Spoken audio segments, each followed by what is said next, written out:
নমস্কার বন্ধুরা, শুভ সকাল। আশা করছি সকলেই খুব ভালো আছো ও সুস্থ আছো।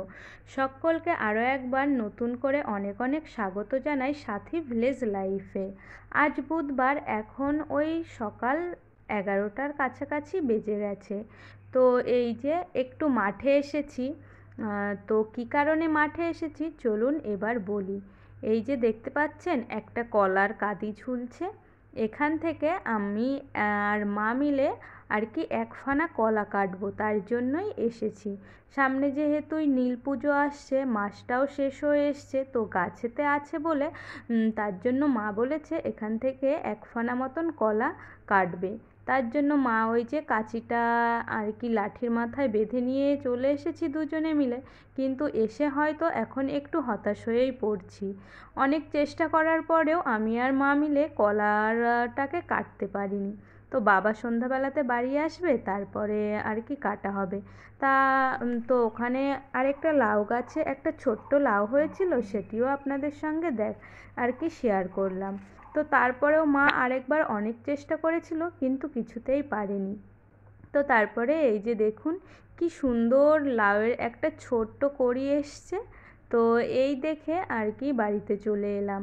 তারপরে এই যে দুপুরবেলাতে মা রান্না করবে, আর আজ তো বুধবার, আমাদের নিরামিষ খাওয়ার দিন। ওই জন্য এই যে দুপুরবেলাতে যা রান্না হবে সেটা দিয়ে আমি আর কি সবজিগুলো কেটে দেব, তাহলে একটু সুবিধা হবে। যেহেতু কাঠের জাল, আর কাঠের জালে তো আর কি সব কিছু গুছিয়ে না নিলে অনেক কষ্ট হয়ে যায় রান্না করতে। তার জন্য এই যে আমি এখানে পটল দিয়ে পনির দিয়ে রান্না করবে, সেই জন্য আগে পটলগুলোকে কেটে নিচ্ছি। পটলগুলো কাটা হয়ে গেছে, এরপরে আমি মায়ের সঙ্গে একটু কথা বলছিলাম পাশে। আর এই যে দেখুন আলু কাটছিলাম। তো শুধু পনির খেতে তো এমনিতেই টেস্ট লাগে, তবে মাঝে মাঝে যেহেতু খাওয়া হয় তার জন্য আজ মা বললো যে সবজি দিয়ে রান্না করবে। তো এটাও খেতে কিন্তু খুবই টেস্ট হয়। আর এইভাবেও রান্না করলে পনিরটা অনেক অনেক ভালো লাগে খেতে, তার জন্য আজকে রান্না করবে। এই যে এখানে আমার পটল আলু সমস্ত কিছুই কাটা হয়ে গেছে। আর এরপরে এই যে জমিয়ে রাখা পনিরটাকেও আমি কেটে দিয়েছি। তো এটা হলো আমাদের বাড়িতেই তৈরি করা একদম নিজেদের হাতের পনির। বাজারের তুলনায় এই পনিরটা খেতে অনেক অনেক ভালো লাগে। তো বাড়িতে কারা কারা পনির তৈরি করো সেটা আমাকে কমেন্ট করে জানাতে পারো। এই যে পনিরগুলো কাটা হয়ে গেছে, আর এখন আমি আলাদা বাটিতে তুলে নিচ্ছি। আর গরম পড়েছে, এত যে মাছির উপদ্রব হয়েছে সেটা আর কি বলি। খুব তাড়াতাড়ি এদের একটা ব্যবস্থা করতে হবে, না হলে এইভাবে চলতে থাকলে আমরাই আর কি অসুস্থ হয়ে পড়ব। তো যাই হোক, এই যে সমস্ত কিছু আমি গুছিয়ে দিয়েছিলাম, আর মায়েরও রান্না করা হয়ে গেছে। আর আজকের রান্নাটা হয়েছে একদম হালকা, যেহেতু খুব পরিমাণে গরম পড়েছে আর কিছুদিন যাবৎ অনেক অনুষ্ঠান খাওয়া হয়েছে, তার জন্য এরকম হালকাভাবেই রান্না করেছে। আর রান্না করেছিল এই যে আমের জেলি। তো সব কিছু দিয়েই দুপুরের খাওয়া দাওয়াটা খুব ভালোই হয়েছে। তারপরে বিকালবেলাতে দেখুন এই যে বাড়িতে আর কি লঙ্কার গুঁড়ো করা হচ্ছে।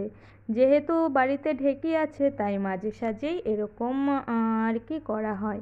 লঙ্কাগুলোকে বাজার থেকে কিনে এনে ভালো করে শুকিয়ে এখন ঢেঁকিতে আর কি কোটা হচ্ছে। তবে এই মশলার অনেক অনেক টেস্ট আর অনেক ভালোও হয় বাজারের তুলনায়। বাজার থেকে যা খাই তা তো আর নির্ভেজাল হয় না, বাড়িতে যতটা করে পারা যায়। তারপরে লঙ্কার গুঁড়ো করা হয়ে গেছে, এখন সন্ধ্যাবেলাতে বাবা এই যে বাজার থেকে বাজার করে নিয়ে এসছে। তবে মাছটা আজ একদমই ভালো পড়েনি, তার জন্য মা একটু বকাবকি করছিল। তো আর এখানে এনেছে এই যে সবজির মধ্যে দেখতে পাচ্ছি কচুরলতি, আর এখানে এই যে একটা তেলের প্যাকেট। তো তারপরে এনেছিল একটা লাউ, আর ভেতরে আছে আরও কিছু সবজি, সেগুলো একে একে বার করে নিই। তো এই যে দেখুন আরও সবজির মধ্যে দেখতে পাচ্ছি পেঁয়াজ আলু আর করলা।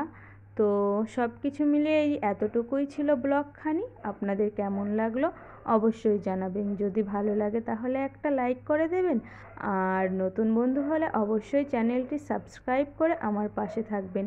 আবারও খুব শিগগিরই দেখা হবে একটি নতুন ব্লগের সঙ্গে। ততক্ষণের জন্য সকলে সুস্থ থাকবেন, ভালো থাকবেন।